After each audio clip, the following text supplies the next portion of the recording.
Hi dears, അസ്സലാമു അലൈക്കും. അപ്പം നമുക്കിന്നൊരു പുതിയ റെസിപ്പി ട്രൈ ചെയ്താലോ? അതായത് ഇറച്ചിക്കറിയുടെ അതേ ടേസ്റ്റിൽ സോയാബീൻ ഉണ്ടാക്കിയാലോ? നമ്മളിവിടെ ഒരു 1 കിലോ പാക്കറ്റിൽ അതിൻ്റെ പകുതിയാണ് എടുത്തേക്കുന്നത്, 250 ഗ്രാം കേട്ടോ. അപ്പോൾ നമ്മൾ ആദ്യമായിട്ട് അത് ഒരു പാത്രം വെച്ച് അത് വെള്ളം ചൂടാക്കിയിട്ട് അത് തിള വരുമ്പോഴത്തേന് ഈ സോയാബീൻ അതിനകത്തിട്ട് ഒന്ന് തിളച്ചെടുക്കണം കേട്ടോ. അപ്പോൾ ഇതിനകത്തുള്ള ആ കെട്ട വാടയൊക്കെ അങ്ങ് പോകും. പിന്നെ സോയാബീൻ ഒന്ന് സോഫ്റ്റ് ആവുകയും ചെയ്യും. മറ്റേത് ഇത് മുറാന്നല്ലേ ഇരിക്കുന്നത്. ഇത് തിളച്ച് വന്നു കഴിഞ്ഞിട്ട് നമ്മളൊരു കണ്ണാപ്പ പാത്രം എന്നാണ് നമ്മളിവിടെ പറയുന്നത്, കിഴുത്തയുള്ള പാത്രം കേട്ടോ. അതിനകത്തോട്ടിട്ട് വെള്ളമെല്ലാം വാർന്നെടുത്തിട്ട് നമുക്ക് വേണമെങ്കിൽ ഇനി കഴുകിയെടുക്കാം, അല്ലെങ്കിൽ ആദ്യം കഴുകിയിട്ട് ഇതിട്ടാലും മതി, നിങ്ങളുടെ ഇഷ്ടം. അപ്പോൾ ഞാൻ ഇപ്പോഴാണ് ഇത് കഴുകിയെടുക്കുന്നത്. അപ്പോൾ ഇതിൻ്റെ ചവ മൊത്തം അങ്ങ് പോകും കേട്ടോ. ഈ സോയാബീൻ ഒരു ചെറിയൊരു ചുവയുണ്ടല്ലോ. അപ്പോൾ ഇങ്ങനെ കഴുകി ഈ തിളപ്പിച്ച വെള്ളത്തിൽ ഊറ്റിയെടുത്തിട്ട് പിന്നെ നല്ല കഴുകണം. 3-4 വെള്ളത്തിൽ കഴുകുമ്പോൾ ഇതിൻ്റെ സ്മെല്ലെല്ലാം അങ്ങ് പോയിട്ട് നമ്മളതേ കണ്ണാപ്പ പാത്രത്തിൽ തന്നെ വെച്ച് ഭാരം കൊടുക്കണം. ഒരു പാത്രം എടുത്ത് വെച്ചിട്ട് ഒരു ചെറിയ എന്തെങ്കിലും ഭാരം വെക്കണം. അപ്പോൾ ഇതിനകത്തുള്ള വെള്ളം എല്ലാം അങ്ങ് ഊർന്ന് പോകും. അപ്പോൾ നല്ല ഇതായിട്ട് കിട്ടേ.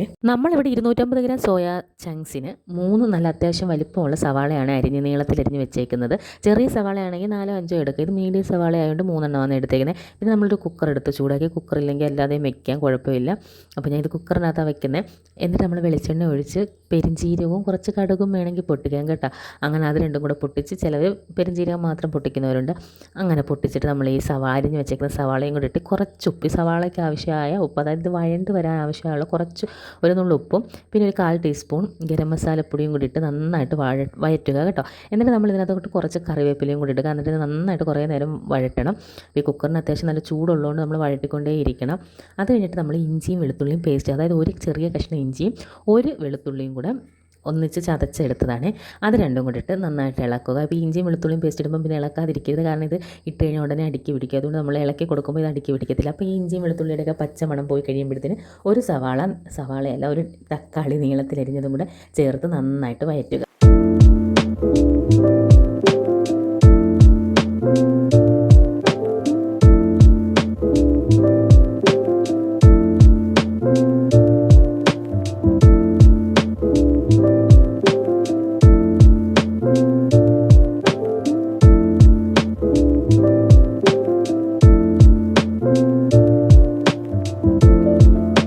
ഈ സവാളയും തക്കാളിയും എല്ലാം അത്യാവശ്യം നല്ല വഴണ്ട് വരുമ്പോഴത്തേന് നമ്മൾ വേവിച്ച് മാറ്റി വെച്ചേക്കുന്ന സോയാബീനും കൂടെ ഇതിനകത്തോട്ടിട്ട് നന്നായിട്ട് വഴറ്റുക കേട്ടോ. അപ്പോൾ ഇതെല്ലാം കൂടെ ഒന്ന് കൂടി യോജിക്കുന്നിടം വരെ നന്നായിട്ട് ഇളക്കണം. എന്നിട്ട് നമ്മൾ നല്ല ഉപ്പ് ആവശ്യത്തിന് പാകത്തിനുള്ള ഉപ്പും കൂടെ ചേർത്ത് കൊടുക്കണം. നേരത്തെ നമ്മൾ കുറച്ച് ഉപ്പല്ല ചേർത്തിട്ടുള്ളൂ.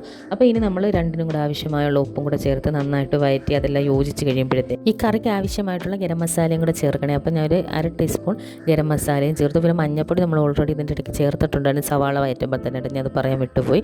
അപ്പോൾ അതും കൂടെ ചേർത്ത് കഴിഞ്ഞിട്ട് നന്നായിട്ട് യോജിപ്പിച്ച് കഴിഞ്ഞ് നമ്മൾ ആവശ്യത്തിനുള്ള കറി മസാല, അത് പൊടികൾ ഇടുന്നുണ്ട്.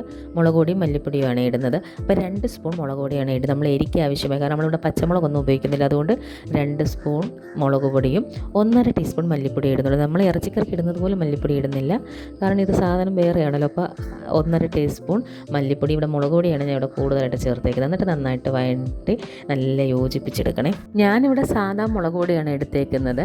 കാശ്മീരി മുളക് പൊടി എടുക്കുന്നവർക്ക് 1/2 സ്പൂൺ എടുത്താൽ മതിയായിരിക്കും, നല്ല കളറ് കിട്ടും കേട്ടോ. ഇവിടെ എനിക്ക് അത്യാവശ്യം കളറ് കിട്ടത്തില്ല, പക്ഷേ അത്യാവശ്യം എരിയായിരിക്കും അതുകൊണ്ട്.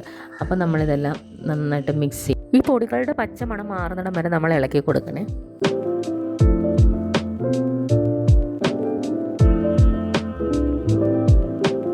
എന്നിട്ട് നമ്മളിത് വേവാൻ ആവശ്യമായിട്ടുള്ള കുറച്ച് വെള്ളം, നമ്മൾ കുറച്ച് വെള്ളം മതി, ഇതിന് സാധനത്തിന് നല്ല വേവില്ലല്ലോ. അപ്പോൾ ഇത് നെക്കയ്ക്കുള്ള വെള്ളം മതി, 1/2 ഗ്ലാസ് വെള്ളം മതിയാവും കേട്ടോ. അതൊഴിച്ചിട്ട് നമ്മൾ ഈ കുക്കറിനകത്തിട്ട് വേവിക്കുമ്പോൾ അടുക്കി പിടിക്കാതിരിക്കാനുള്ള വെള്ളം, കാരണം ഈ സോയാബീനകത്തിന് ഒട്ടും വെള്ളമില്ല ഇറങ്ങിയൊന്നും വരാൻ. അപ്പോൾ ഇത് നികന്നുള്ള വെള്ളം എടുക്കുമ്പോഴത്തേന് ഈ സോയാബീൻ ആ വെള്ളം എല്ലാം കുടിക്കും കേട്ടോ. അങ്ങനെ അപ്പോൾ നമ്മളിതെടുത്ത് 2 വിസിലാണ് എൻ്റെ കുക്കറിനകത്ത്. ഓരോരുത്തരുടെ കുക്കറിൻ്റെ വിസിലിൻ്റെ പാകം അനുസരിച്ച്. അപ്പോൾ ഞാനിത് വേവിക്കുമ്പോൾ നല്ല പഞ്ഞി പോലും ഇത് വരും, അങ്ങനത്തെ ഒരു പാകം. അത് കഴിഞ്ഞിട്ട് നമ്മൾ പിന്നെയും നമ്മുടെ പണിയുണ്ട്. ഇങ്ങനെ വേണമെങ്കിൽ എടുക്കാം, കറിയായിട്ട് ഉപയോഗിക്കുന്നവർക്ക് ഉപയോഗിക്കാം, അല്ലാതെ റോസ്റ്റായിട്ട് എടുക്കേണ്ടവർക്ക് ഇനി ഞാൻ ചെയ്യുന്ന സ്റ്റെപ്പ് തന്നെ ചെയ്യണേ. അപ്പോൾ നമ്മളൊരു നോൺ സ്റ്റിക്ക് പാത്രം എടുത്ത് അതിനകത്ത് കുറച്ച് വെളിച്ചെണ്ണ ഒഴിച്ചിട്ട് നമ്മൾ ഈ കറി അങ്ങോട്ട് അതിനകത്തോട്ട് ഒഴിച്ച് നമ്മൾ പിന്നെ ഇളക്കി കൊടുക്കണം. കുറച്ച് കറിവേപ്പിലയോ പിന്നെ കുറച്ച് കുരുമുളക് പൊടിയും കൂടി ഇടണം. അപ്പോൾ നല്ല എരി കിട്ടും. നമ്മളല്ലാതെ എരിക്ക് മുളക് പൊടി മാത്രമല്ല ഇട്ടിട്ടുള്ളൂ. അപ്പോൾ കുരുമുളക് പൊടിയും കൂടി ഇടുമ്പോൾ നല്ല മണവും കിട്ടും, നല്ല എരിയും കിട്ടും. അങ്ങനെ എന്നിട്ട് നമ്മൾ ചെറിയ തീയിലിട്ട് എണ്ണ ഒഴിച്ച് ഇങ്ങനെ ഇളക്കി കൊടുക്കണം. അപ്പോൾ ഇതിനകത്തുള്ള വെള്ളമയോ എല്ലാം അങ്ങ് പറ്റിയത് നല്ല റോസ്റ്റ് പരുവമാകും കേട്ടോ. ഈ പരുവത്തിൽ തന്നെ ഇവിടുത്തെ പിള്ളേർക്കൊക്കെ ഭയങ്കര ഇഷ്ടമാണ്. നമ്മുടെ ഉള്ളിയെല്ലാം വെന്ത് നല്ല അതുമായിട്ട് ചേർന്നിട്ടുണ്ടല്ലോ. അപ്പോൾ നല്ല ടേസ്റ്റാണ് ഈ പരുവത്തിൽ കഴിക്കാൻ. ഇതിൻ്റെ ബെസ്റ്റ് കോംബോ എന്ന് പറയുന്നത് ചപ്പാത്തിയും ദോശയും ചോറുമാണ്. അപ്പോൾ എല്ലാവരും ഒന്ന് ട്രൈ ചെയ്യണേ.